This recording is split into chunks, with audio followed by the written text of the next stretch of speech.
हाँ मोटा भाई, पैसा इन्वेस्ट करने का है। शेयर्स लूं या म्यूचुअल फंड्स? कौन से शेयर्स लूं? अरे कौन सा म्यूचुअल फंड लूं भाई? बहुत कंफ्यूजन है, कुछ समझ नहीं आ रहा। नमस्कार दोस्तों। बहुत से नए इन्वेस्टर्स के मन में ये सवाल रहता है कि कहाँ पे इन्वेस्ट किया जाए। क्या स्टॉक मार्केट्स में इन्वेस्ट किया जाए या फिर म्यूचुअल फंड्स में इन्वेस्ट किया जाए? कौन सी कंपनी के शेयर्स खरीदे जाएं या फिर कौन सा म्यूचुअल फंड खरीदना ज्यादा बेहतर रहेगा? तो इस सवाल का ना कोई सीधा जवाब नहीं है, क्योंकि दोनों के ही अपने अपने प्रोज और कॉन्स हैं और अपने अपने एडवांटेजेस और डिसएडवांटेजेस हैं। जैसे स्टॉक मार्केट का एक हायर अर्निंग पोटेंशियल है, तो वहीं दूसरी तरफ म्यूचुअल फंड्स रिस्क मैनेज करने में ज्यादा बेहतर माने जाते हैं। तो इस वीडियो में मैं आपके साथ शेयर करने वाला हूं कि स्टॉक्स और म्यूचुअल फंड्स में डिफरेंसेस क्या हैं। उसके बाद मैं कंपेयर करूंगा स्टॉक्स और म्यूचुअल फंड्स को उनके प्रोज और कॉन्स के साथ, और अंत में मैं आपके साथ ये शेयर करने वाला हूं कि दोनों में से ज्यादा बेहतर ऑप्शन कौन सा है। तो बने रहिए इस वीडियो के अंत तक मेरे साथ, यानी सचिन गुलाटी के साथ, क्योंकि ये वीडियो बहुत ही ज्यादा इंफॉर्मेटिव होने वाला है। म्यूचुअल फंड्स बहुत ही ज्यादा वास्ट टॉपिक है। बहुत ही अलग अलग तरह के म्यूचुअल फंड्स मार्केट में अवेलेबल हैं, जैसे active versus passive mutual funds, equity versus debt mutual funds, sectoral mutual funds और direct versus regular mutual fund. अब इस वीडियो में हम इन म्यूचुअल फंड्स के डिटेल में नहीं जाने वाले। शुरू करते हैं हम स्टॉक्स और म्यूचुअल फंड्स के बीच में डिफरेंसेस से। स्टॉक्स और म्यूचुअल फंड्स के बीच में सबसे बड़ा डिफरेंस ये है कि जब भी आप किसी कंपनी के शेयर्स खरीदते हैं तो आपको उस कंपनी में डायरेक्ट ओनरशिप दी जाती है। मान लीजिए अगर आज रिलायंस के एक शेयर की वैल्यू 2,000 रुपये है, तो आप 2,000 रुपये खर्च करके रिलायंस का एक शेयर खरीद सकते हैं, और इसके बदले में आपको रिलायंस कंपनी में डायरेक्ट ओनरशिप दी जाती है।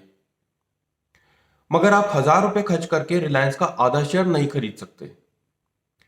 अगर आप किसी पर्टिकुलर इक्विटी म्यूचुअल फंड में अपना पैसा इन्वेस्ट करते हैं तो आपको मल्टीपल कंपनीज में या बहुत सारी कंपनीज में ओनरशिप दी जाती है, मगर ये ओनरशिप डायरेक्ट नहीं होती, ये इनडायरेक्ट ओनरशिप होती है जो म्यूचुअल फंड यूनिट्स के जरिए दी जाती है। अगर आप किसी लार्ज कैप म्यूचुअल फंड में अपना पैसा इन्वेस्ट कर रहे हैं जिसके पोर्टफोलियो में 50 कंपनीज हैं, तो आपको उन सभी 50 कंपनीज में इनडायरेक्ट ओनरशिप दी जाती है। अगर आप 500 रुपये भी खर्च करते हैं तो भी आपको इन सभी कंपनीज में ओनरशिप दी जाती है, जो डायरेक्ट नहीं होती बल्कि म्यूचुअल फंड यूनिट्स के जरिए होती है। अब बात करते हैं स्टॉक्स और म्यूचुअल फंड्स के प्रोज और कॉन्स की। स्टॉक्स के केस में कोई भी डिसीजन हो, जैसे कौन सा शेयर खरीदना है, कब खरीदना है, कब उसे बेचना है, ये सारे डिसीजंस आप खुद ले सकते हैं। मगर म्यूचुअल फंड्स के केस में कोई भी डिसीजन आप खुद नहीं ले सकते। स्टॉक्स के केस में आपका अपनी इन्वेस्टमेंट्स पे पूरी तरह से कंट्रोल रहता है। अगर मान लीजिए आप आज चाहें तो HDFC बैंक के शेयर्स खरीद सकते हैं, और अगर आप चाहें तो कल उन्हें बेच भी सकते हैं। मगर म्यूचुअल फंड्स के केस में ये सारा काम एक फंड मैनेजर का होता है। आपका पोर्टफोलियो कैसे मेंटेन करना है, कौन सा शेयर उसमें से बेचना है, कौन सा खरीदना है, ये सारी रिस्पॉन्सिबिलिटी एक फंड मैनेजर की होती है। स्टॉक्स के केस में आपके पास डायरेक्ट ओनरशिप रहती है, मगर म्यूचुअल फंड्स के केस में आपके पास डायरेक्ट ओनरशिप नहीं रहती।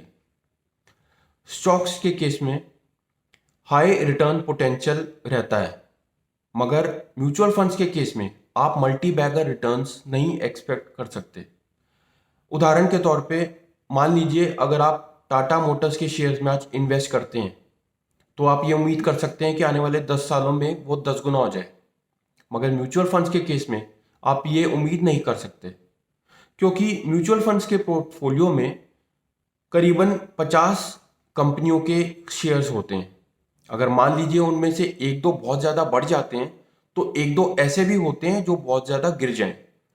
तो म्यूचुअल फंड्स के रिटर्न्स जो हैं वो कहीं ना कहीं जाके एवरेज हो जाते हैं, और यही वजह है कि म्यूचुअल फंड्स के केस में आप मल्टी बैगर रिटर्न्स की उम्मीद नहीं कर सकते।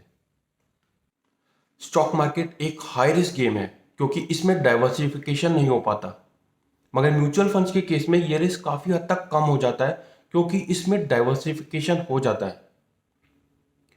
म्यूचुअल फंड में जब भी आप पैसा लगा रहे होते हैं तो उस समय आप बहुत सी कंपनीज पे पैसा लगाते हैं जो अलग अलग सेक्टर से होती हैं, जैसे फार्मा है, आईटी है, बैंकिंग है, एफएमसीजी है, ऑटो है, रियल एस्टेट है। तो अगर किसी भी वक्त फार्मा सेक्टर अगर ऊपर जा रहा है तो हो सकता है उस समय बैंकिंग सेक्टर नीचे आ रहा हो। तो यही वजह है कि म्यूचुअल फंड्स के केस में ये रिस्क काफ़ी हद तक कम हो जाता है क्योंकि इसमें डाइवर्सिफिकेशन हो जाता है। स्टॉक्स के केस में आपको बहुत टाइम डिवोट करना पड़ता है, रिसर्च करनी पड़ती है। मगर म्यूचुअल फंड्स के केस में ये सारी सिरदर्दी एक फंड मैनेजर की होती है। इसी वजह से अगर आप किसी जॉब में हैं या बिजनेस में हैं और अगर ज़्यादा टाइम नहीं डिवोट कर सकते कि आप अपने स्टॉक्स की परफॉर्मेंस को ट्रैक कर सकें, तो सबसे ज़्यादा अच्छा होगा कि आप किसी म्यूचुअल फंड में इन्वेस्ट कर लें और आराम करें। स्टॉक्स के केस में सिस्टमैटिक इन्वेस्टमेंट प्लान यानी सिप करना मुश्किल है और इसी वजह से छोटे निवेशकों के लिए सही नहीं है। वहीं म्यूचुअल फंड्स में सिप करना बहुत आसान है और इसी वजह से ये छोटे निवेशकों के लिए भी सही है। स्टॉक्स के केस में आपको कोई ज़्यादा चार्जेस नहीं भरने पड़ते। आजकल तो ज़ीरो ब्रोकरेज अकाउंट्स भी कंपनियां प्रोवाइड कर रही हैं और इसके अलावा थोड़े बहुत ट्रांजैक्शन रिलेटेड चार्जेस देने पड़ते हैं। वहीं म्यूचुअल फंड्स के केस में आपको एक्सपेंस फी भरनी पड़ती है और ये एक्सपेंस फी एक म्यूचुअल फंड से दूसरे म्यूचुअल फंड तक वेरी करती है। मगर आमतौर पे ये एक्सपेंस फी 1% तक होती है। तो मान लीजिए अगर आपकी इन्वेस्टमेंट वैल्यू 5 लाख रुपए है तो ये एक्सपेंस फी 5,000 रुपये आपको देनी पड़ेगी।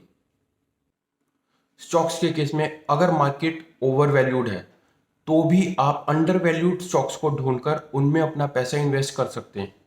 मगर म्यूचुअल फंड्स के केस में आपको इन्हीं ओवर वैल्यूड लेवल्स पे अपना पैसा इन्वेस्ट करना पड़ेगा। स्टॉक्स के केस में आप अपनी टैक्स लायबिलिटी को कम नहीं कर सकते, मगर म्यूचुअल फंड्स के केस में आप अपनी टैक्स लायबिलिटी 1.5 लाख रुपए तक कम कर सकते हैं अगर आप सेक्शन 80C के तहत ELSS म्यूचुअल फंड में अपना पैसा इन्वेस्ट करें। तो आखिर में बात आती है कि कौन सा ऑप्शन ज़्यादा बेहतर है, स्टॉक्स या म्यूचुअल फंड्स। तो इसका कोई फिक्स आंसर नहीं है क्योंकि दोनों के ही अपने एडवांटेजेस हैं, अपने ही डिसएडवांटेजेस हैं, अपने ही प्रोज हैं, अपने ही कॉन्स हैं। मगर किसी भी इन्वेस्टर के रिस्क रिटर्न प्रोफाइल पे ये डिपेंड करता है कि उसके लिए कौन सा ऑप्शन बेहतर है।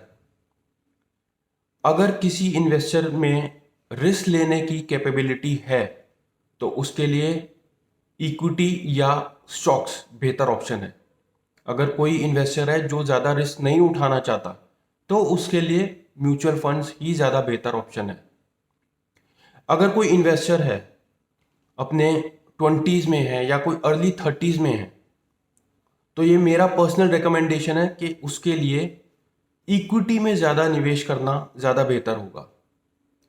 और अगर आप अपनी मिडिल एज में हैं या ओल्ड एज में हैं और अपने पैसे की सिक्योरिटी चाहते हैं तो उस केस में म्यूचुअल फंड्स ज़्यादा बेहतर ऑप्शन है। तो मैं उम्मीद करता हूं कि मैंने इस वीडियो में आपके साथ अच्छी जानकारी शेयर कर ली है। अगर आपको ये वीडियो इन्फॉर्मेटिव लगा हो तो इसको लाइक करें, शेयर करें, सब्सक्राइब करें। Sachin Gulati signing off.